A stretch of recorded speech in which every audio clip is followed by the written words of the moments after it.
આ પાર્ટીના ન કોઈ ધારાસભ્ય છે, ન કોઈ સાંસદ છે કે કોઈ પણ ચૂંટાયેલા સભ્યો નથી. Nationalist citizen party of India NCPIનું નામ કોઈ વાર સાંભળ્યું છે ખરું? મેં તો નથી સાંભળ્યું. આજ સુધી આ પાર્ટીના અસ્તિત્વ વિશે કોઈને ખબર નહોતી. માત્ર 47 રૂપિયાનું ફંડ ધરાવતી આ પાર્ટી રાતોરાત ચર્ચામાં આવી ગઈ. અને ચર્ચામાં તો આવી ગઈ, પણ સાથે સાથે લોકસભાની અંદર એક મહત્ત્વની પાર્ટી તરીકે પણ ઉભરી આવે એવી એક શક્યતા ઊભી થઈ ગઈ.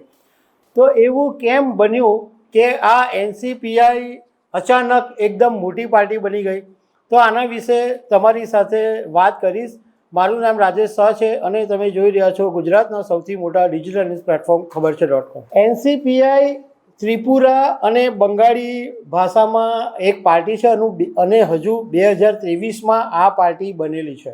આ પાર્ટીના ન કોઈ ધારાસભ્ય છે, ન કોઈ સાંસદ છે કે કોઈ પણ ચૂંટાયેલા સભ્યો નથી. 2023માં ત્રિપુરા વિધાનસભાની ચૂંટણી થઈ ત્યારે આ પાર્ટીમાંથી ઉમેદવારોને ઉતારવામાં આવ્યા, પરંતુ એક પણ ઉમેદવાર જીત્યો નહીં અને બધા જ ઉમેદવારની ડિપોઝિટ ડૂલ થઈ ગઈ.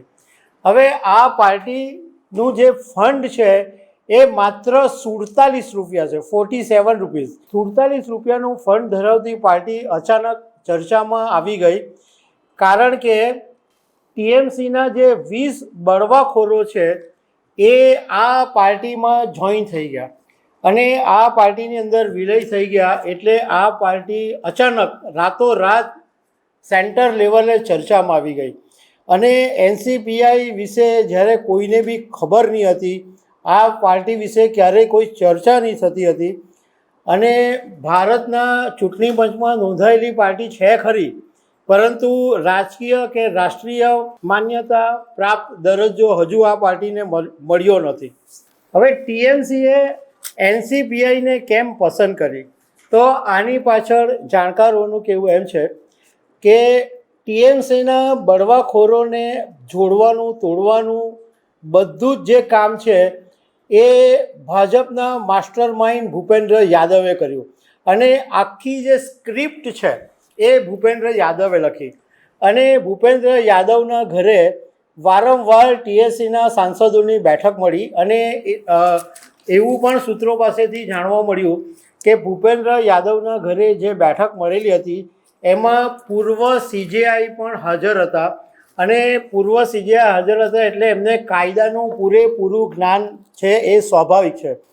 એટલે એમના જ્ઞાનનો લાભ મળ્યો અને એવું નક્કી કરવામાં આવ્યું કે જેવી રીતના મહારાષ્ટ્રમાં શિવસેનામાં ફાળસા પડ્યા અને એકનાથ શિંદેને શિવસેનાની અસ્થિ પાર્ટી તરીકેનું બેનર મળ્યું અને એનો સિમ્બોલ પણ મળ્યો, પરંતુ TMCના બળવાખોરો આ બધા કાયદાકીય ગૂંચવાડામાં પડવા નહોતા માંગતા.